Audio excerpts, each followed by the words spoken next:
Nous assistons là à un cérémonial ou une cérémonie de remise des bourses d'incubation du cabinet universaliste Management Group Academy.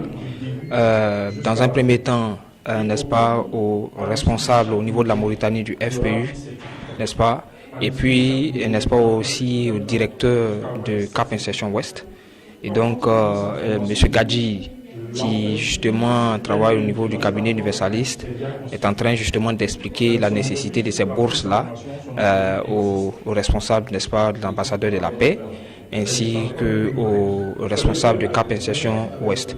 Donc nous allons assister justement à cette présentation de remise, n'est-ce pas, de bourses d'études, d'incubation, cabinet universaliste, Management Group Academy. Qui est venu dans notre cabinet et qui a décidé plus tard, il veut, comment on appelle ça, traduction. Il veut ouvrir son cabinet ici. Il n'a pas les moyens, il ne sait pas comment faire.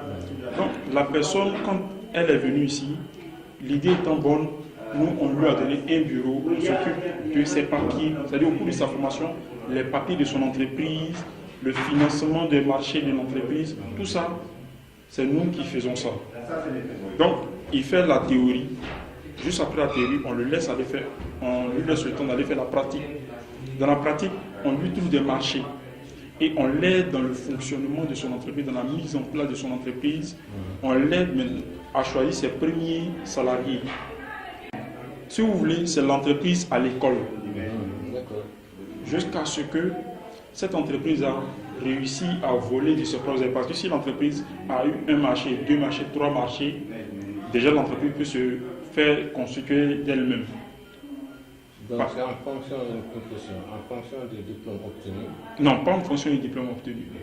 En fonction de l'objectif du jeune. Puisqu'il y a des chefs d'entreprise, n'est-ce pas, qui ne sont pas allés loin à l'école. Il y a des personnes qui n'ont même pas eu la chance d'aller à l'école, qui sont aujourd'hui des chefs d'entreprise. Ça existe. C'est sur ce modèle-là qu'on veut. Maintenant, si le jeune a un bagage intellectuel, a un diplôme, c'est un plus. C'est un plus. Donc voilà un peu l'objectif. Bon, est-ce que pendant qu'ils sont en stage, est-ce qu'ils sont pris en charge pour le transport et la nourriture? Le transport, non. Le transport, non. Oui. La nourriture, je dirais également non. Seulement que la nourriture ici, il y a... La nourriture qui est faite là, elle est faite également par une start-up, un jeune qui veut s'investir dans le domaine de la restauration, dans l'hôtellerie. Donc, lui, c'est sa start-up qui est là. Il commercialise ce qu'il vend à ceux qui sont là. Est-ce que vous voyez? Donc, les recettes aussi, c'est lui qui engraisse ces recettes pour agrandir, pour employer aussi ces gens.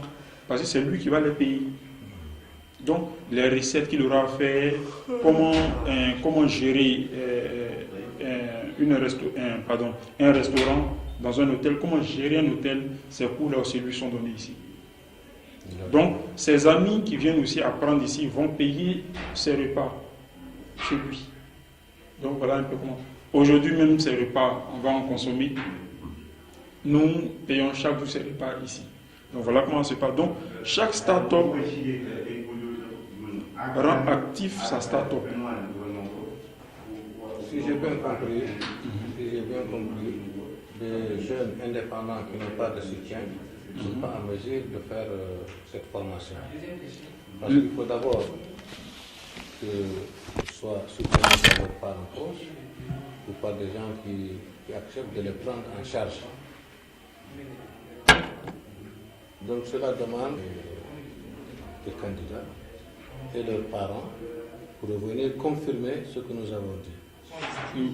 Bon, en fait, pour bien vous répondre, d'abord, nous sommes un incubateur, nous sommes une entreprise. Elle ouvre une grande série, une grande vague de prise en charge. Déjà, en donnant une bourse d'études de 100%, on donne une chance à un jeune qui n'a rien de suivre une formation gratuite. Et on sollicite l'aide des autorités, de nos partenaires. L'inscription, il ne la paye pas lui-même, mais c'est l'entreprise qui paye l'inscription. L'incubateur est là pour réunir les jeunes qui veulent travailler les partenaires, les entreprises vers qui on va envoyer ces jeunes-là et si vous voulez, les bailleurs de fonds qui vont financer ces jeunes-là. C'est clair. Donc voilà un peu comment ça se passe. C'est clair. Parce que nous avons, au cours de la formation, nous avons des enseignants. Les enseignants dépendent de nous. Nous avons besoin des experts. On fait déplacer des experts qui dépendent de nous. Nous allons envoyer ces jeunes en voyage. Les frais de voyage dépendent de nous. Est-ce que vous voyez un peu?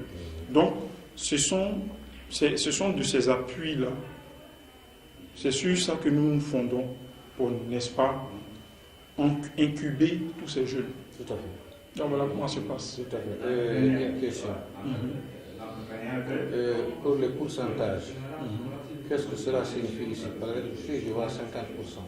Non, en réalité, oui, 50% d'accord. Voilà. 50%, ça veut dire, là c'est Légalement, c'est l'incubé ne paye que l'inscription sur 3 ans.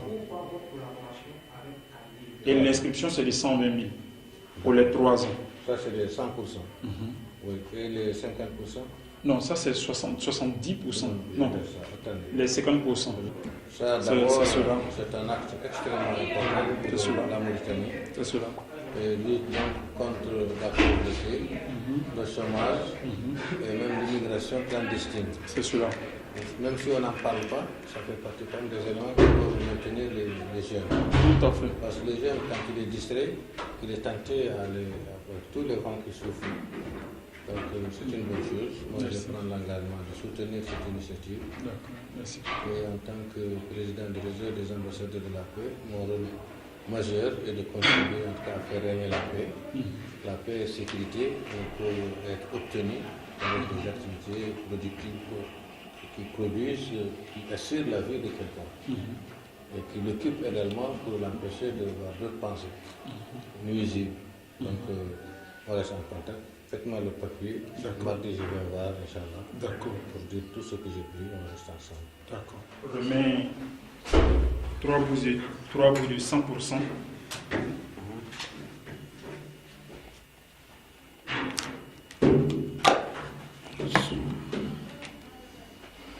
On vous remet 3 bouts de 100%. Voilà, on regarde.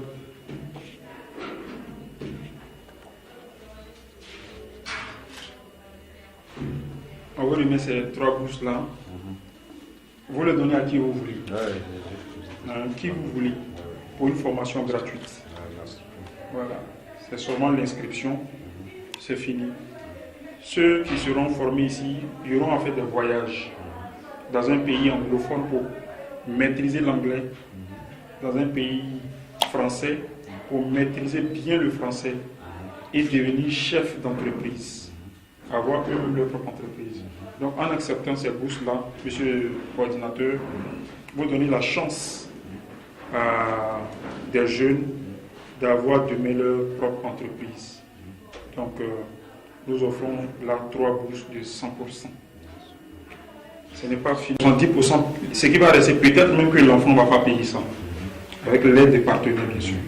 Donc là également nous vous offrons 3 autres bourses de 70%. Et 3 bourses de 50%. Ce sont 3 bourses de 50% qui vont également permettre à des jeunes de se faire former ici. Monsieur le coordinateur, soyez rassuré. L'incubateur, son rôle, c'est de former le jeune et lui donner du travail. Ce n'est pas de former le jeune et lui donner un diplôme et c'est fini. Non, c'est de le former et puis lui donner du travail. Donc tous les jeunes que vous allez envoyer ici vont travailler. Déjà vous l'avez constaté là-bas, tous ceux qui sont là-bas, ils sont en train d'apprendre ce qu'on appelle le call center. C'est pour sortir des call centers et travailler. Donc voilà, monsieur le directeur, le don de la direction du cabinet universitaire. Toutes nos félicitations pour des initiatives aussi heureuses pour la Mauritanie en cette période particulière de son histoire. Merci beaucoup. Qui cherche à être employé c'est que le chômage fait vraiment un grand pas. Il y avait vos possibilités de trouver des partenaires pour que l'entrepreneuriat fasse à son effet. Et je pense que c'est le cas.